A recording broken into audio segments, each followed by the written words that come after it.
트럼프 미국 대통령이 2차 북미 정상회담 장소를 논의 중이며 곧 발표할 예정이라고 밝혔습니다. 트럼프 대통령이 잇따라 회담 의지를 밝히면서 북미 회담 일정이 조만간 가시화할 것으로 보입니다. 아베 일본 총리가 일제 강제징용 피해자들이 일본 기업에 자산 압류를 신청한 것과 관련해서 매우 유감이라고 밝혔습니다. 또 한국 대법원의 판결은 있을 수 없는 판결이라고 말해서 한일 간 갈등이 고조되고 있습니다. 문재인 대통령이 이르면 내일 임종석 비서실장을 비롯해 청와대 주요 참모진의 교체를 발표할 예정입니다. 오는 10일에는 신년 기자회견을 열어 집권 3년차 국정운영 방향을 설명합니다. 청와대 민간인 사찰 의혹을 수사하고 있는 검찰이 오늘 김태우 수사관을 세 번째로 소환 조사할 예정입니다. 김 수사관의 조사가 마무리되면 박형철 반부패 비서관 등 청와대 윗선에 대한 조사가 이뤄질 것으로 보입니다. 검찰이 사법농단 의혹 수사와 관련해 양승태 전 대법원장과 김앤장 법률사무소 측에 복대 내용이 담긴 문건을 확보했습니다. 오는 11일 검찰 소환을 앞두고 있는 양 전 대법원장은 지난해 6월 이후 7개월째 행적이 묘연한 상태입니다. 오늘 아침 서울은 영하 5도, 대전은 영하 6도 등 전국 대부분 지역이 평년 기온의 분포를 보이겠습니다. 하지만 중국발 스모그의 영향으로 낮부터 전국 대부분 지역의 미세먼지 농도가 나쁨 단계까지 오르겠습니다. 여러분 안녕하십니까? 1월 7일 월요일 굿모닝 화이트 시작합니다. 도널드 트럼프 미국 대통령이 2차 북미 정상회담 장소를 논의 중이라고 밝혔습니다. 머지않아 발표할 수 있을 것이라고도 밝혀서 북미 회담 일정이 조만간 나오게 될지 주목됩니다. 워싱턴에서 김희준 특파원이 보도합니다. 2차 북미 정상회담 장소를 협상 중인데 머지않아 발표할 수 있을 것이다. 트럼프 대통령이 참모들과의 회의를 위해 별장 캠프 데이비드로 향하기 전 이같이 말했습니다. We're negotiating a location. It will be announced probably not in the not too distant future. 북미 모두 만남을 원한다며 김정은 위원장과 간접 대화하고 있다고도 밝혔습니다. I've indirectly spoken to Chairman Kim. Now we have a very good dialogue going. 김 위원장 신년사에 긍정적으로 화답하고 친서도 공개한 데 이어 거듭 북미 정상회담 조기 개최 가능성을 띄운 겁니다. 트럼프 대통령은 그러나 제재는 유지될 것이라며 압박했습니다. The sanctions remain in full force and effect, and they will until we have some very positive proof. 트럼프 대통령이 장소 문제까지 거론하면서 비핵화 협상 교착을 풀 2차 북미 정상회담이 조만간 구체화할지 주목됩니다. 앞서 CNN 방송은 트럼프 정부가 북미 정상회담 후보지를 사전 답사 중이라며 베트남과 인도네시아의 판문점도 후보지로 거론했습니다. 다만 트럼프 대통령이 행정부 셧다운 사태 등 정치적 위기를 돌파하려 북한 문제를 활용하고 있다는 분석도 나오는 만큼 북미 고위급 회담 재개 여부 등을 봐야 정상회담의 진척 여부도 가늠할 수 있을 것으로 보입니다. 워싱턴에서 YTN 김희준입니다. 아베 신조 일본 총리가 우리를 겨냥해 또 입을 열었습니다. 이번에는 일제 강제징용 피해자들이 일본 기업의 자산 압류를 신청한 것을 두고 매우 유감이라고 말했습니다. 관계부처의 구체적인 대응 조치를 검토할 것도 지시했습니다. 김태현 기자의 보도입니다. 아베 신조 일본 총리는 NHK의 일요 토론 프로그램에서 일제 강제징용 피해자들에 대한 입장을 밝혔습니다. 한반도 출신 노동자에 대해서는 압류를 향한 움직임은 매우 유감이며 일본 정부는 이를 심각하게 받아들이고 있다고 말했습니다. 이어 국제법의 근거에 의연하게 대응하기 위해 구체적 조치에 대한 검토를 관계부처에 지시했다고 밝혔습니다. 아베 총리는 1965년 한일 청구권 협정으로 완전하고 최종적으로 해결이 끝났다면서 한국 대법원의 판결은 국제법에 비춰 있을 수 없는 판결이라고 주장했습니다. 기존의 일본 정부 입장을 되풀이한 것이지만 외국의 사법부 판결을 또 비판했다는 점에서 논란을 예고하고 있습니다. 앞서 일본 기업인 신일철 죽음의 강제징용 피해자 변호인단은 지난해 말 대구지방법원 포항지원에 신일철 죽음이 포스코와 함께 설립한 합작회사 P&R의 한국 자산을 압류해달라며 강제 집행을 신청했습니다. 이는 한국 대법원의 배상 판결에 따른 것으로 변호인단은 지난해 2차례 신일철 죽음 본사를 직접 방문해 협의를 요청했지만 면담조차 거부당했습니다. YTN 김태현입니다. 이처럼 강제징용 배상 판결에다 최근 레이더 공방까지 더해지면서 한일 간 대치 국면이 이어지고 있습니다. 양국이 접점을 찾지 못하면서 갈등이 고조되고 있습니다. 보도에 김세호 기자입니다. 아베 신조 일본 총리는 지난 2일 인터뷰에서 우리 함정의 레이더를 언급하며 재발 방지를 촉구했습니다. 일방적인 영상 공개 이후 아베 총리까지 나서 작심한 듯 갈등을 부추기는 양상입니다. 우리 국방부는 곧바로 일본 주장을 반박하는 동영상을 공개해 유튜브에 올렸습니다. 이번 공개는 일본이 일방적으로 영어본 영상을 공개하여 왜곡된 사실이 전 세계 네티즌에게 전달됨에 따라 보다 정확한 사실관계를 알리기 위한 목적입니다. 국방부는 러시아, 스페인어 등 6개국 언어로 된 추가 영상을 제작하며 국제 여론전을 강화하고 있습니다.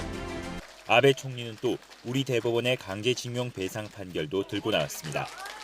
강제징용 피해자들이 일본 기업의 재산 압류를 신청하자 국제법에 근거한 대응을 검토하라고 관계 부처에 지시한 겁니다. 합의가 이루어지지 않을 경우 국제사법재판소 제소 절차를 밟겠다는 뜻을 내비친 것으로 분석됩니다. 이런 가운데 한일 외교 국방 당국 간 갈등 해소를 위한 접점을 찾고 있지만 효과는 미지수입니다. 지지율 급락을 고심하는 아베 정부가 장기간 보수 우익 세력의 결집카드로 쓸 경우도 배제할 수 없기 때문입니다. 특히 군사 대국화를 추진하는 일본이 이 같은 갈등을 국제 문제로 끌고 가겠다는 의도까지 내비치면서 좀 더 냉정한 대응이 필요하다는 지적도 제기됩니다. YTN 김세호입니다. YTN이 여론조사 전문기관인 리얼미터와 함께 문재인 대통령의 국정 지지도를 조사한 결과 지난해 말 최저치를 기록했던 지지도가 한 달 만에 소폭 반등했습니다. 그러나 오차 범위 내긴 하지만 여전히 부정적인 평가가 긍정적인 평가를 조금 앞섰습니다. 김영수 기자가 보도합니다. 새해 첫 주 문재인 대통령의 국정 지지도는 긍정평가 46.4%로 나타났습니다. 한 달 만에 반등이지만 부정평가는 48.2%로 지난주에 이어 오차 범위 내에서 긍정평가를 앞섰습니다. 연령별로는 30대와 40대가 긍정, 50대와 60대 이상은 부정평가가 압도했습니다. 20대는 잘 못한다는 평가가 잘한다는 평가보다 2.8%포인트 높은 46.2%로 나타났습니다. 지역별로 보면 서울과 호남 지역에서는 긍정평가 비율이 높았지만 경기 인천과 충청권, 부산, 경남, 울산, 대구, 경북 등 나머지 지역에서는 부정평가가 많았습니다. 문 대통령과 김정은 북한 국무위원장의 신년사와 트럼프 미국 대통령의 SNS 메시지로 한반도 평화에 대한 기대감이 커지면서 주 초반 긍정평가는 반등했습니다. 하지만 신재민 전 기재부 사무관의 폭로가 터져나오면서 다시 내림세로 돌아섰습니다. 네, 신재민 전 사무관의 국채 발행 논란 때문에 20대 그리고 학생층 또 진보층에서 주 후반 하락한 것으로 나타났습니다. 정당 지지율은 더불어민주당만 1.5%포인트 상승했고 자유한국당과 바른미래당은 0.9%포인트, 정의당은 0.3%포인트 떨어졌습니다. 이번 여론조사는 지난해 12월 31일과 올해 1월 2일부터 4일까지 모두 나흘 동안 전국 19세 이상 유권자 2,008명을 대상으로 이뤄졌으며 자세한 내용은 리얼미터와 중앙선거여론조사 심의위원회 홈페이지에서 확인할 수 있습니다. YTN 김영수입니다. 문재인 대통령이 오는 10일 신년 기자회견을 열고 집권 3년차 국정운영 방향을 설명합니다. 국내외 주요 현안을 두고 사전 조율 없이 기자들로부터 직접 질문을 받을 예정입니다. 김도원 기자입니다. 문재인 대통령의 두 번째 신년 기자회견이 오는 10일 오전 10시부터 1시간 40분 동안 진행됩니다.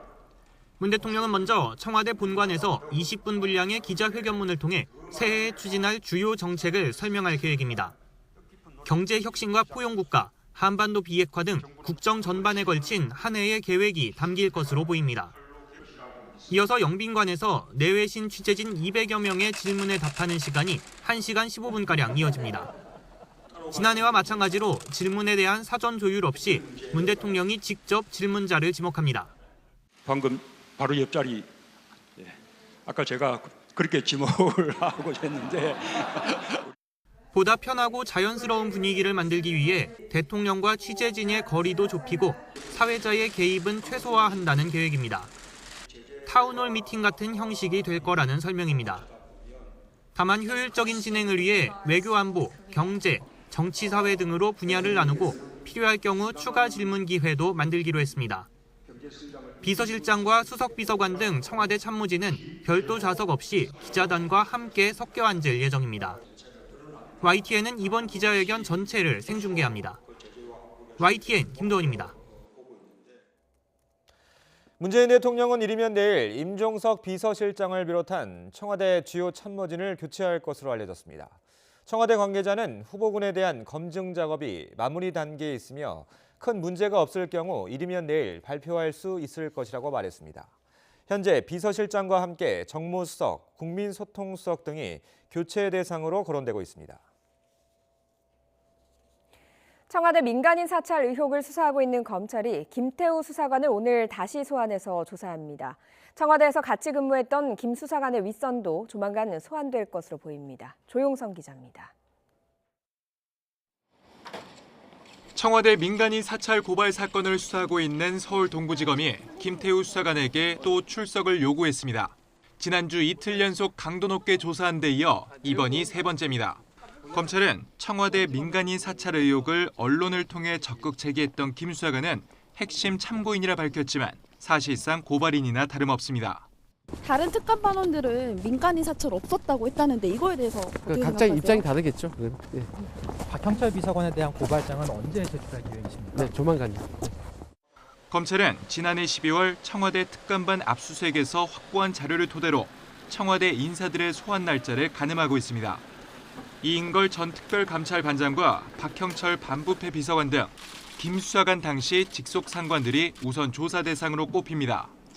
다만 검찰 관계자는 필요하면 고발인 측을 또 부를 수 있다면서 소환 시기를 확답할 수 없다고 여지를 남겼습니다.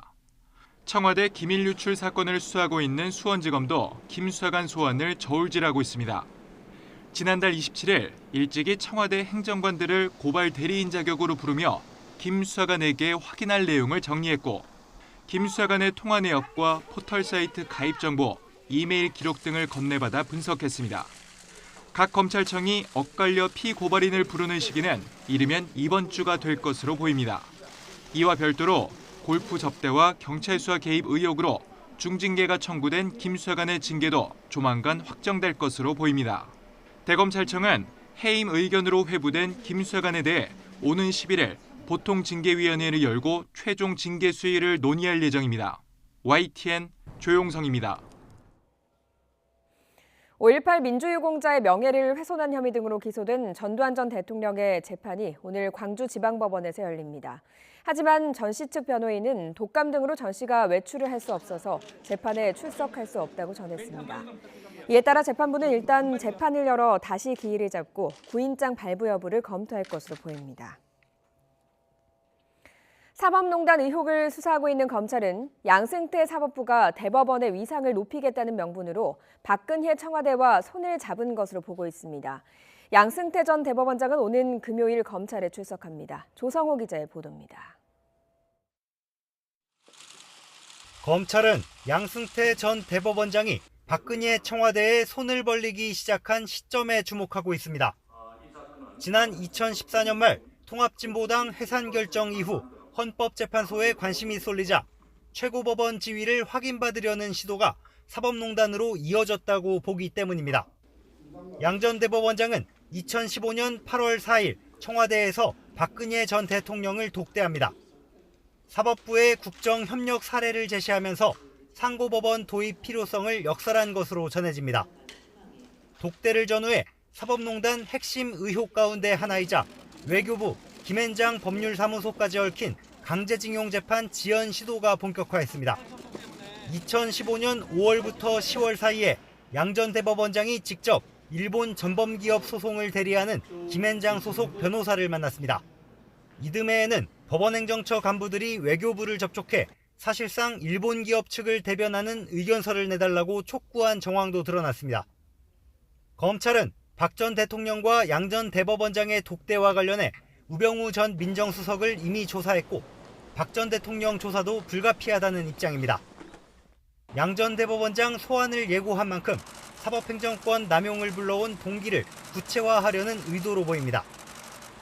양 전 대법원장은 지난해 6월 검찰 수사가 시작되기 전 기자회견을 자청해 의혹을 전면 부인했습니다.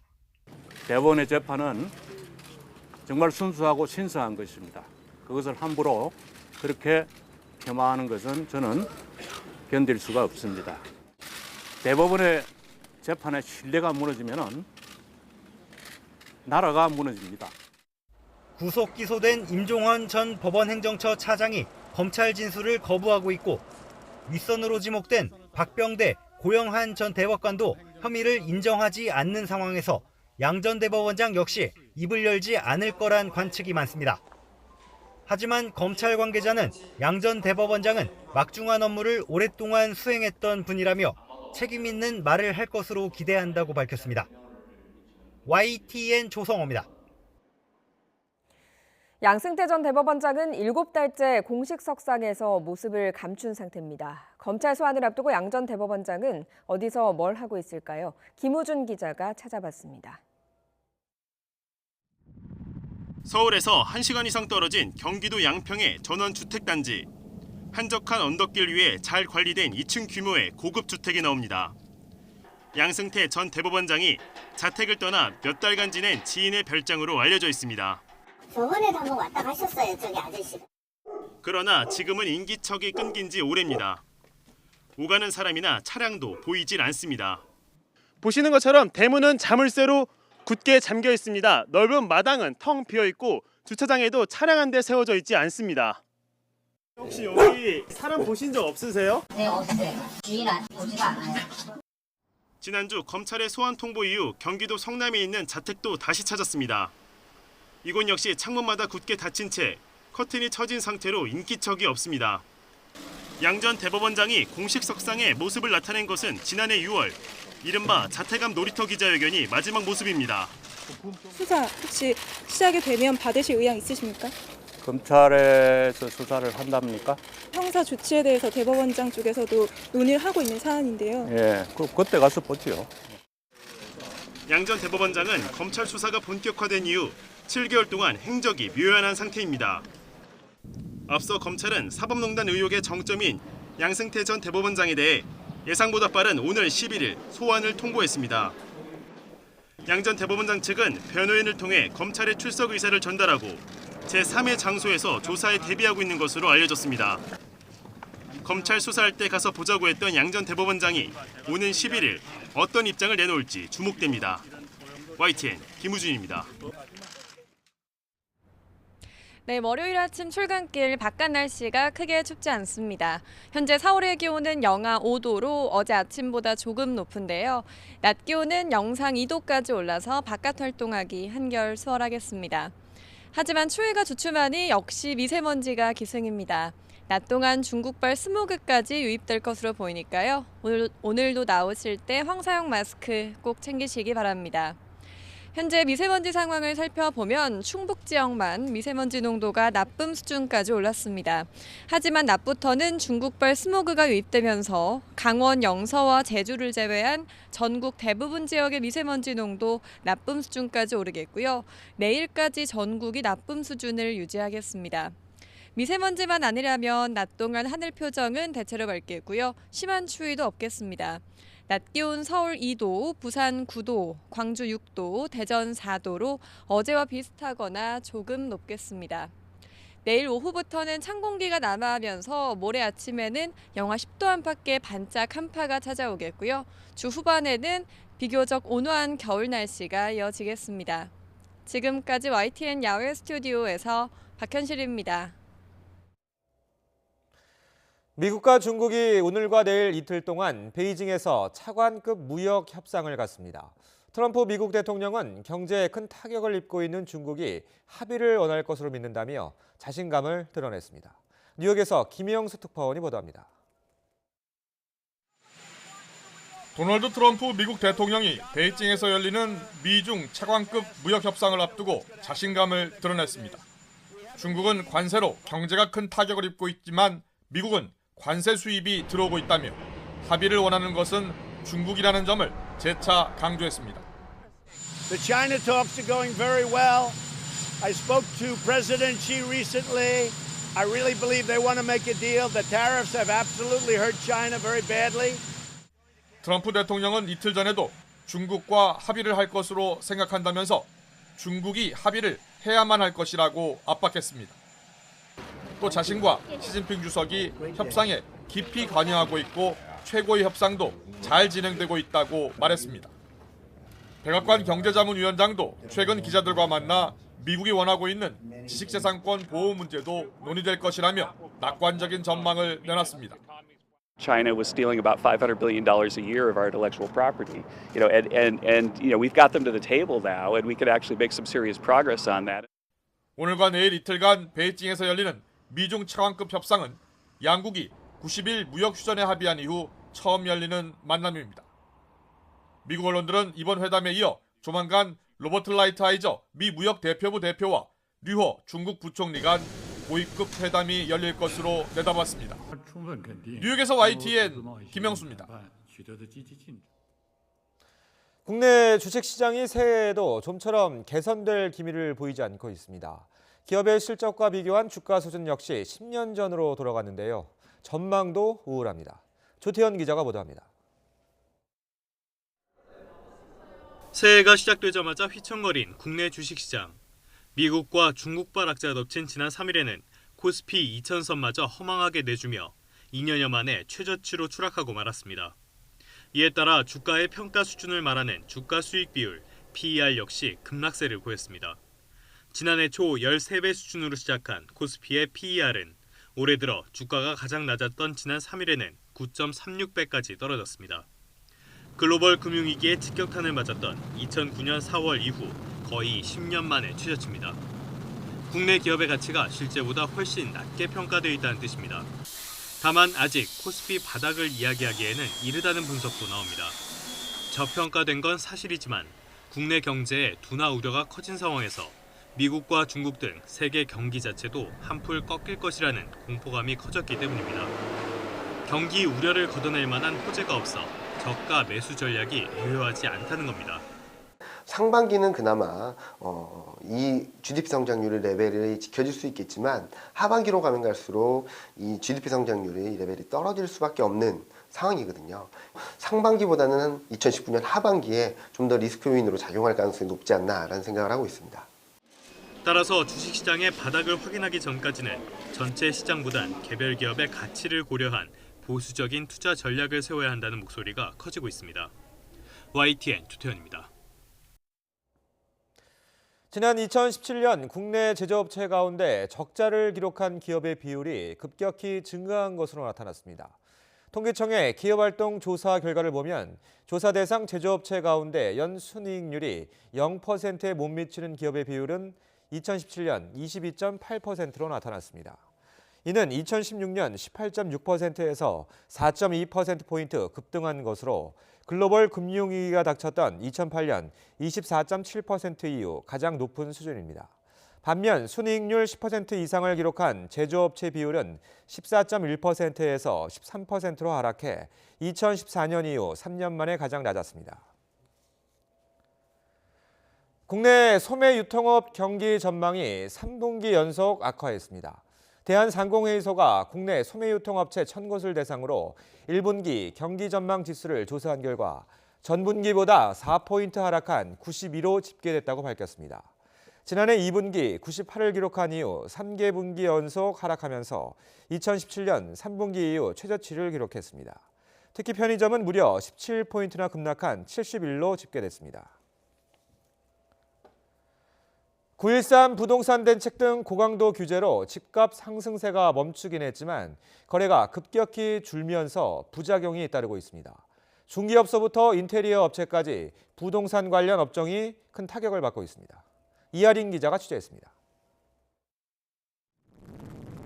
재건축을 앞둔 서울 서초구의 아파트 단지. 지난해 8월 22건 거래됐는데 10월과 11월에는 4-5건씩 매매됐을 뿐입니다. 지난달 서울 전체 아파트 거래량은 5년 4개월 만의 최저치로 9월 거래량의 5분의 1에도 미치지 못합니다. 고강도 세금과 대출 규제에 이어 3기 신도시 등 대규모 공급 대책까지 나왔는데도 서울 매매 시장엔 아직 이렇다 할 변화가 없는 겁니다. 호가를 낮춘 매물이 조금씩 나오고 있지만 여전히 거래가 얼어붙었기 때문인데 이런 매매 절벽 현상으로 당장 직격탄을 맞은 곳은 부동산 중개업소입니다.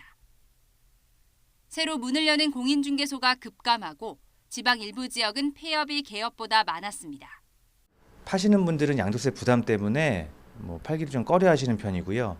사시려는 분들은 급매물을 기다리시는데 생각보다 급매물이 안 나오다 보니까 이삿짐 센터나 인테리어 업체 등 관련 산업도 울상입니다. 예, 영향을 지금 많이 받아요. 도배나 바닥재 같은 단순 인테리어 공사가 많이 주춤하는 관계도 작년 대비 한 60-70% 정도가 많이 감소된 것 같습니다. 건설사가 느끼는 주택사업 경기지표, 즉 주택사업 경기 실사지수 전망치는 지난달 54.7로 기준선인 100을 크게 밑돌았습니다. 거래 절벽이 장기화되면 주거 이전이 쉽지 않기 때문에 이사시기 불일치 같은 문제가 생기고요. 특히 빚을 줄여서 가계부채의 질적인 문제를 해결하려고 하는 차주의 경우에도 거래가 감소하면서 빚을 줄이기 어려운. 지자체 역시 거래량에 따라 세수가 결정되는 구조인 만큼 거래가 줄면 세수 목표 대비 실적 비율, 즉 세수 진도율이나 지자체의 재정 자립도에도 영향을 받을 수 있다고 전문가들은 분석합니다. YTN 이하린입니다. 현직 국가정보원 직원이 유서를 남기고 숨진 채 발견돼 경찰이 수사에 나섰습니다. 어제 낮 1시 25분쯤 국정원 직원 43살 A씨가 경기도 용인시 보정동의 주택가 공터에 세워진 자신의 차 안에서 숨진 채 발견됐습니다. 수사에 나선 경기 용인 서부경찰서는 A씨가 남긴 것으로 추정되는 유서도 발견했습니다. 어제 오후 2시 반쯤 강원도 평창군 태기산 터널 인근 국도에서 크루즈 승용차와 아반떼 승용차가 부딪혔습니다. 이 사고로 크루즈 차량 조수석에 탔던 임신부 31살 박모 씨가 심정지 상태로 병원으로 옮겨졌지만 끝내 숨졌습니다. 또 크루즈 운전자와 아반떼 승용차에 타고 있던 남녀 2명 등 3명도 크게 다쳐 병원으로 옮겨졌습니다. 경찰은 평창으로 향하던 아반떼 승용차가 중앙선을 침범해 사고가 난 것으로 보고 정확한 사고 경위를 조사하고 있습니다. 어제 아침 8시 50분쯤 서울 삼성동의 한 아파트 6층에서 불이 났습니다. 이 불로 아파트 주민 70여 명이 대피했고 일찍 빠져나오지 못한 8명이 연기를 마셔 병원에서 치료를 받고 있습니다. 경찰과 소방당국은 6층 베란다 부근에서 불이 시작된 것으로 보고 정확한 화재 원인을 조사하고 있습니다. 직원을 상습 폭행한 혐의를 받고 있는 송명빈 마커그룹 대표가 어제 다시 경찰에 출석했습니다. 경찰서에 들어가기 전에 입장을 밝혔는데요. 들어보시죠. 국민 여러분께 커다란 충격과 분노를 안겨드린 점 송구스럽게 생각합니다. 전임 대표이사에게도 폭행과 폭언 관련 진심 어린 사과의 뜻을 전합니다. 회사 돈에 손을 대기 시작하였고 개발 제품 관리에도 부실한 등 회사는 점점 어려운 상태로 치닫게 되었습니다. 스스로 책정한 연봉이 9천만 원이 넘었으며 인센티브도 매년 1,500에서 2천만 원씩 스스로 기한하여 받아갔습니다. 이사회의 사직 요구를 뒤로 한 채 본인의 배임 횡령 혐의를 축소, 은폐, 은닉하는 일에만 몰두하였습니다. 또한 송명빈의 폭행, 폭언 수집에 자신의 모든 역량을 쏟았습니다. 어젯밤 9시 10분쯤 인천 남동구 장수나들목 근처에서 달리던 말리부 승용차에서 불이 나 10여 분 만에 진화됐습니다. 다친 사람은 없었지만 차량 엔진룸 등이 타 소방서 추산 1,200여만 원의 재산 피해가 났습니다. 경찰과 소방당국은 주행 중 엔진룸에서 연기가 시작됐다는 운전자의 말을 토대로 정확한 화재 원인을 조사하고 있습니다. 무면허 상태로 음주운전 사고를 내 구속된 뮤지컬 배우 손승원 씨가 검찰 수사를 받게 됐습니다. 서울 강남경찰서는 특가법상 위험운전, 치상 혐의 등으로 손 씨를 구속 상태에서 기소 의견으로 검찰에 넘겼습니다. 함께 손 씨의 차량에 타 음주운전 방조 혐의로 입건된 동료 배우 정희는 불기소 의견으로 송치됐습니다. 경찰은 정 씨가 선배인 손 씨의 음주운전을 말리고 결국 손 씨가 운전을 시작한 지 1분 만에 사고가 난 점 등을 토대로 불기소 의견 송치를 결정했습니다. 경찰 조사 결과 송 씨는 사고 당시 정 씨가 운전했다며 음주 측정을 거부했지만 정 씨가 이를 부인한 뒤 범행을 인정한 것으로 드러났습니다. 다음 달 전당대회를 예고한 자유한국당이 오는 17일 전국위원회를 통해서 전당대회 규칙을 정하기로 했습니다.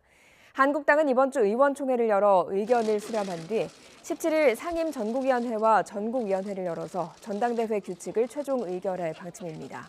향후 당 지도체제에 대해서는 현행 단일 지도체제와 집단 지도체제, 권역별 최고위원 체제 등 여러 안 가운데 소속 의원들의 의견을 모아 이번 주 안에 정할 계획입니다.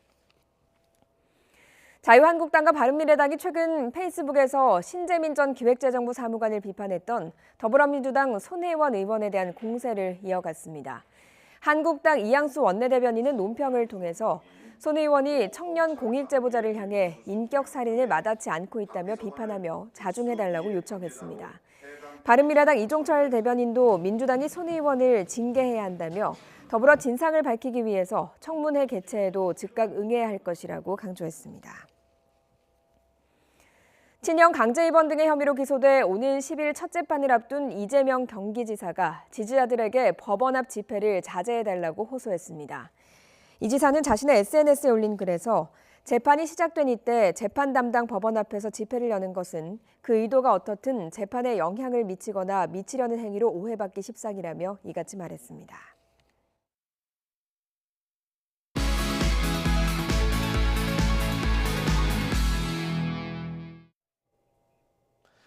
오늘 아침 주요 뉴스입니다. 트럼프 미국 대통령이 2차 북미 정상회담 장소를 논의 중이며 곧 발표할 예정이라고 밝혔습니다. 트럼프 대통령이 잇따라 회담 의지를 밝히면서 북미 회담 일정이 조만간 가시화할 것으로 보입니다.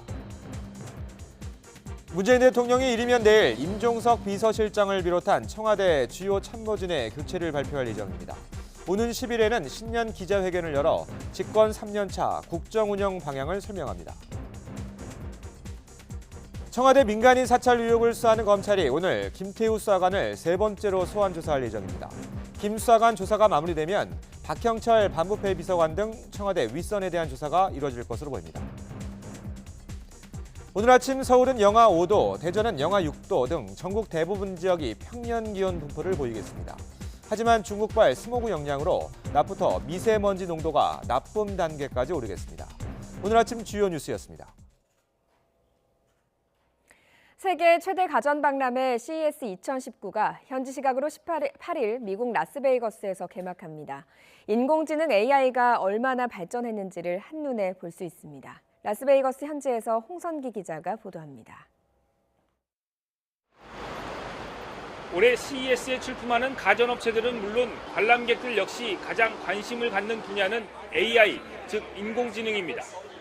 인공지능을 바탕으로 한 스마트홈 시장의 글로벌 선두주자인 구글과 아마존이 올해는 얼마나 진화한 AI 기술을 내놓을지 세계가 숨죽이며 기다리고 있습니다.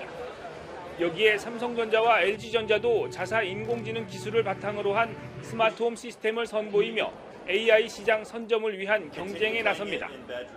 저희는 이번 CES에서 방문객들에게 인공지능 체험을 시켜드릴 LG 신큐 AI 존을 마련할 계획입니다.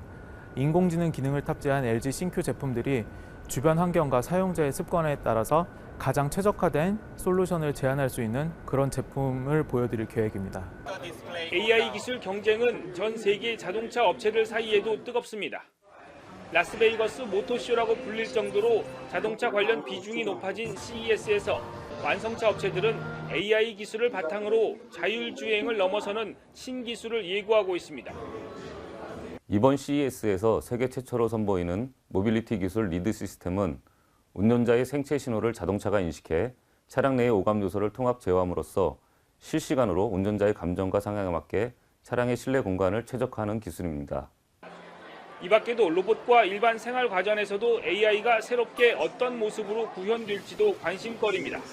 또 국내외 통신사들이 대거 참여하는 이번 전시회는 새로운 통신망 시대를 연 5G 기술이 AI를 어떻게 도약시킬지도 주목받고 있습니다. AI 신기술의 향연이 펼쳐질 이번 CES는 전 세계 150여 개국에서 4,400여 개 업체가 참여한 가운데 이곳 현지 시각으로 8일부터 나흘 동안 열릴 예정입니다. 라스베이거스에서 YTN 홍성희입니다. 지난해 실업자의 구직 활동에 지원한 구직급여 총액이 6조 5천억 원 가까이 되는 것으로 나타났습니다. 이렇게 6조 원을 넘긴 건 처음인데요. 그만큼 고용 사정이 좋지 않았다는 뜻입니다. 김장하 기자입니다. 고용노동부에 따르면 지난해 12월 구직급여 지급액은 4,753억 원으로 전년 같은 기간보다 34% 이상 증가했습니다. 지난해 구직급여 지급액을 모두 합하면 6조 5천억 원 가까이 돼 전년보다 30% 가까이 늘었습니다. 한 해 구직급여 지급액이 6조 원을 넘은 건 처음인데 그만큼 일자리 구하기가 어려웠음을 반영하고 있습니다. 이처럼 고용 사정이 악화한 상황에서 최저임금이 오르면서 하루 최저임금의 90%로 정해지는 구직급여 하한액이 덩달아 오른 것도 영향을 미쳤다는 분석입니다. 이런 가운데 고용보험 가입자 수는 꾸준히 늘어 지난달 고용보험 가입자 증가폭은 2012년 10월 이후 74개월 만에 최대를 기록했습니다. 고용노동부는 앞으로 구직 활동은 적극 지원하되 부정한 방법으로 실업급여를 받는 사람에 대한 단속은 강화하기로 했습니다. 여러 기관과 연계해서 과세 정보라든지 출입국 정보 이런 걸 활용을 해서 실업급여 부정수급 등 여러 가지 부정수급 사례들을 적발해 나가도록 하겠습니다. 고용노동부는 올해도 고용 사정이 크게 나아지지 않을 것으로 보이고 최저임금도 올라 구직급여 예산 7조 2천억 원을 확보했습니다. YTN 김장하입니다. 고용노동부가 최저임금 결정체계 개편안을 오늘 오후에 발표합니다. 고용노동부는 최저임금위원회를 구간설정위원회와 결정위원회로 나눠서 전문가로 구성된 구간설정위원회에서 먼저 최저임금 인상폭을 정한 뒤 노사대표 이외의 비정규직과 소상공인 대표 등도 참여하는 결정위원회에서 최저임금을 결정하는 방안을 검토하고 있습니다. 또 최저임금을 결정할 때 근로자의 생계비 외에 물가 상승률, 경제 성장률, 노동시장 상황도 반영하는 등 결정 기준도 보완하기로 했습니다. 문재인 대통령이 오늘 청와대 영빈관에서 중소벤처기업인들을 초청해서 간담회를 엽니다. 중소기업 중화회 등 관련 단체 관계자와 기업인 200명가량이 참석하는 이번 행사에서 문 대통령은 성장 동력 확보를 위한 중소기업 혁신과 창업 지원 등의 방안을 밝힐 것으로 보입니다. 문 대통령은 지난 3일 새해 첫 경제 일정으로도 스타트업 기업을 발굴하고 육성하는 메이커 스페이스를 방문하는 등 혁신 성장을 강조하고 있습니다.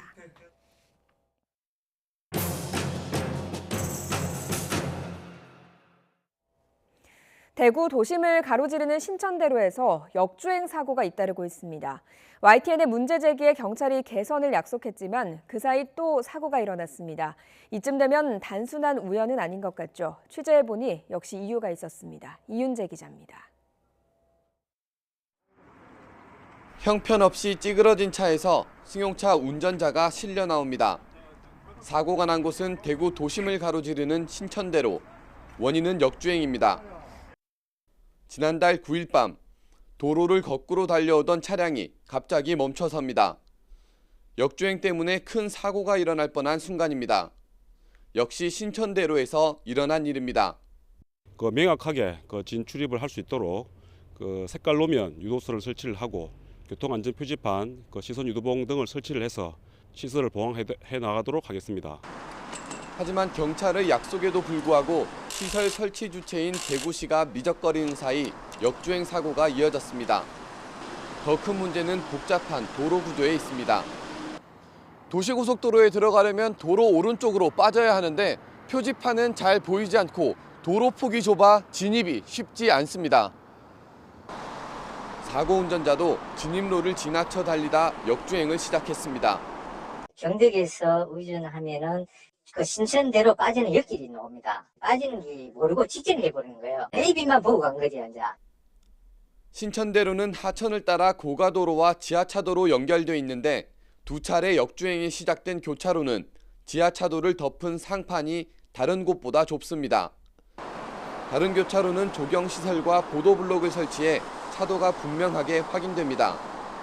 하지만 문제의 교차로는 이런 시설 없이 도로의 여러 선만 어지럽게 그어져 한눈에 봐도 복잡합니다. 도로가 여러 가지로 이제 어깨가 있고 그다음에 좀 표지판이 좀 이렇게 미흡한 부분이 있어가지고 좀 그런 부분이 좀 사고 날 뻔도 한 번은 있는 경우도 있었습니다. 예. 도로 구조가 이런 것은 안전보다는 비용을 우선해 설계한 탓입니다.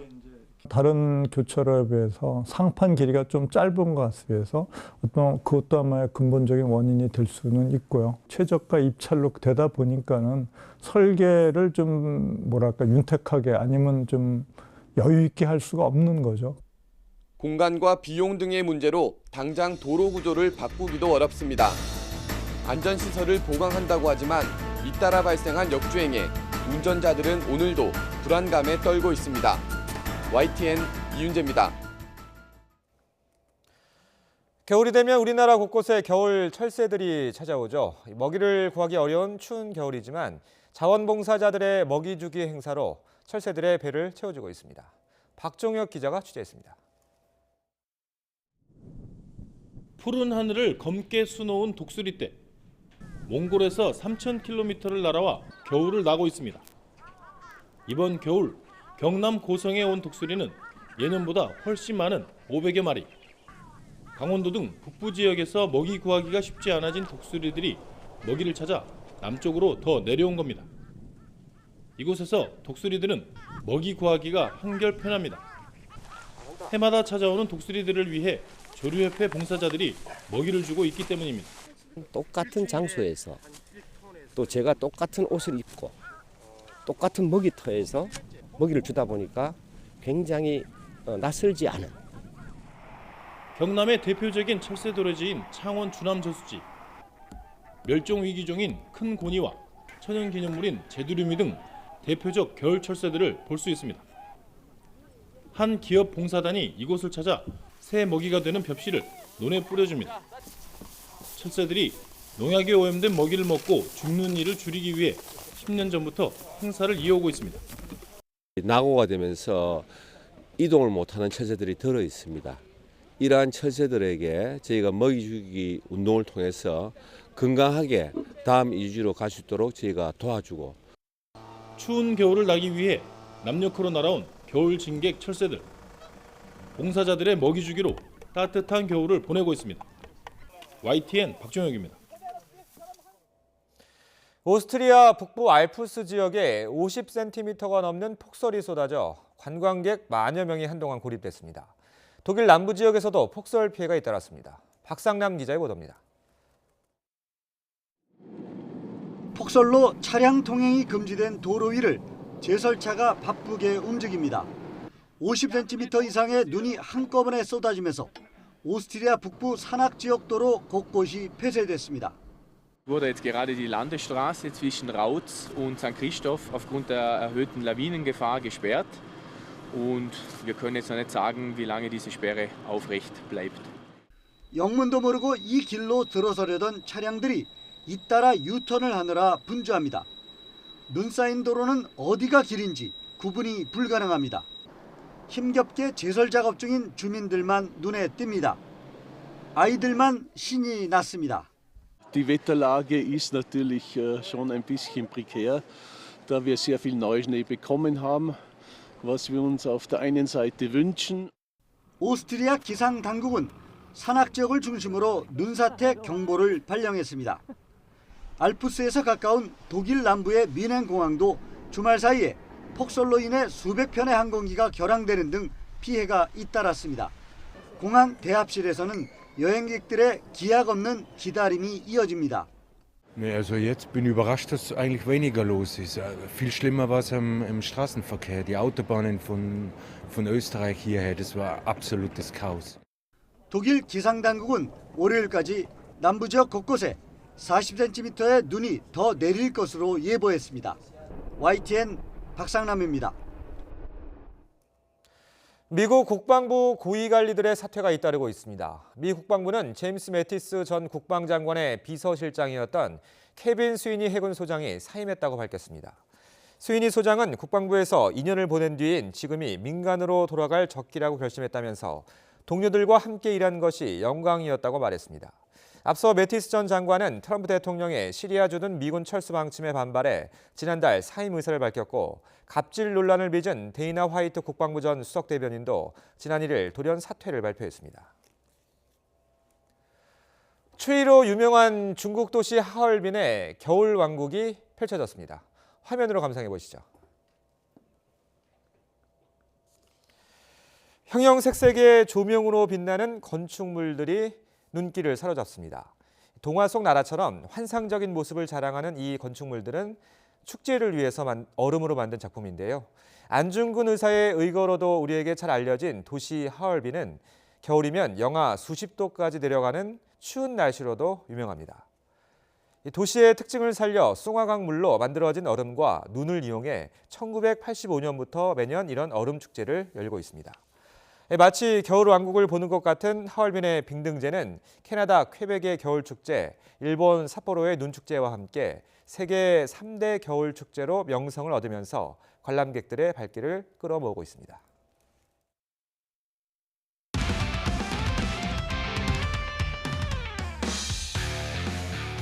스포츠 뉴스입니다. 아시안컵에서 디펜딩 챔피언 호주가 예서 첫 경기부터 요르단의 충격패를 당했습니다. 약팀이 강팀을 잡는 효과적인 방법이죠. 세트피스와 밀집 수비에 발목이 잡혔습니다. 김재현 기자입니다. 호주는 전반 26분 요르단의 잘 짜인 세트피스에 선제골을 내주며 고난을 예고했습니다.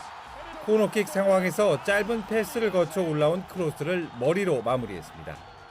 골문 바깥쪽으로 휘어진 크로스로 호주 수비진의 집중력을 분산시키고 바니 야신이 해결했습니다. 이후 요르단은 세트피스로 한 번 더 득점에 가까운 장면을 만들었지만 골대에 막혔습니다. 반면 호주는 전반 점유율 7대3의 압도적 우세에도 요르단의 밀집 수비를 뚫지 못했습니다. 요르단이 수비수 5명을 일자로 세우면서 측면은 물론 중앙도 좀처럼 공간을 만들지 못했습니다. 운도 따르지 않았습니다. 결정적인 슈팅은 골대에 맞았고 마침내 터진 동점골은 오프사이드 판정에 날아갔습니다. 마지막 기회마저 살리지 못한 호주는 첫 경기부터 이변에 희생되며 고개를 숙였습니다. 반대로 디펜딩 챔피언을 잡은 요르단은 마치 우승이라도 한 듯 환호했습니다. When we have a corner or free kick, we train a lot of this, and today they make a lot of performance. 이어 열린 A조 예선에선 인도가 태국을 4대1로 대파하고 조 선두로 나섰습니다. 인도의 수닐 체트리는 페널티킥 선제골을 포함해 2골을 터뜨리며 승리의 주역이 됐습니다. YTN 김재영입니다. 59년 만에 아시안컵 정상 탈환에 도전하는 축구대표팀이 오늘 밤 10시 30분 피파 랭킹 116위의 약체 필리핀과 C조 조별 예선 첫 경기를 치릅니다. 파울루 벤투 감독은 경기 기자회견을 통해 팀이 저지를 수 있는 가장 큰 실수는 상대를 쉽게 보는 것이라며 방심을 경계했습니다. 벤투 감독과 함께 기자회견에 참석한 수비수 김영권 선수도 약체와 경기를 해본 경험이 있는 만큼 자만하지 않는 게 중요하다는 점을 잘 알고 있다면서 선수들 모두 자만심을 100% 버리고 경기에 나설 것이라고 강조했습니다. 스웨덴 출신 명장 에릭손 감독이 지휘하는 필리핀은 C조 최약체로 평가받고 있으며 한국과의 역대 전적에서도 7전 전패를 기록하고 있습니다. 이탈리아 프로축구 베로나의 이승우 선수가 극적으로 아시안컵 대표팀에 합류합니다. 대한축구협회는 훈련 중 무릎을 다친 나상호를 대신해 이승우를 선발하기로 했다고 발표했습니다. 아시아 축구연맹 규정상 참가국들은 첫 경기 킥오프 6시간 전까지 부상 선수를 교체할 수 있습니다. 이승우는 최근 소속팀인 베로나에서 6경기 연속 선발로 출전했으며 지난달 30일에는 시즌 첫 골로 득점 감각을 끌어올렸습니다. 프로농구 전주 KCC가 25득점을 올린 국가대표 슈터 이정현의 활약을 앞세워 DB를 111대 84로 크게 이기고 5연승을 이어갔습니다. KCC는 1쿼터부터 DB를 12점 차로 멀찍이 따돌리며 시종일관 압도적인 경기력을 보였습니다. 안양에서는 외국인 선수 테리가 45득점에 13개의 리바운드를 잡아낸 홈팀 인삼공사가 LG를 82대 74로 따돌렸습니다. 오리온은 KT를 95대 75, 20점 차로 따돌리고 7위 LG를 반경기 차로 추격했습니다. 남자 프로배구 현대캐피탈이 풀세트 접전 끝에 OK저축은행을 꺾고 3연승과 함께 선두로 올라섰습니다. 현대캐피탈은 4세트까지 부진했던 외국인 선수 파다르가 5세트에서만 8점을 뽑아내는 활약을 펼쳤습니다. OK저축은행은 요스바니가 39득점을 올렸지만 뒷심 부족으로 5연패에 빠졌습니다. 여자부 경기에서는 에이스 이재영이 26점으로 활약한 흥국생명이 기업은행을 3대 0으로 완파하고 선두 자리를 되찾았습니다. 월요일의 시작부터 다시 미세먼지가 걱정입니다. 지금은 대기 정체로 충북 지역의 초미세먼지 농도만 나쁨 단계지만 낮부터는 서풍을 타고 중국발 스모그가 유입될 것으로 보입니다. 영동과 제주를 제외한 전국의 미세먼지 농도가 나쁨 단계까지 오르겠습니다. 나오실 때 황사용 마스크를 꼭 챙기셔야겠습니다. 대기도 여전히 건조합니다. 동해안 지역에 건조경보가, 서울을 비롯한 그 밖의 중서부와 영남 지역에 건조주의보가 내려져 있는데요. 오후부터는 강원 산간을 중심으로 바람도 무척 강하게 불 것으로 예상됩니다. 산불이 나지 않도록 각별히 주의해 주셔야겠습니다. 오늘도 비나 눈 예보는 없습니다. 전국이 맑다가 차차 구름만 많이 낄 것으로 보입니다.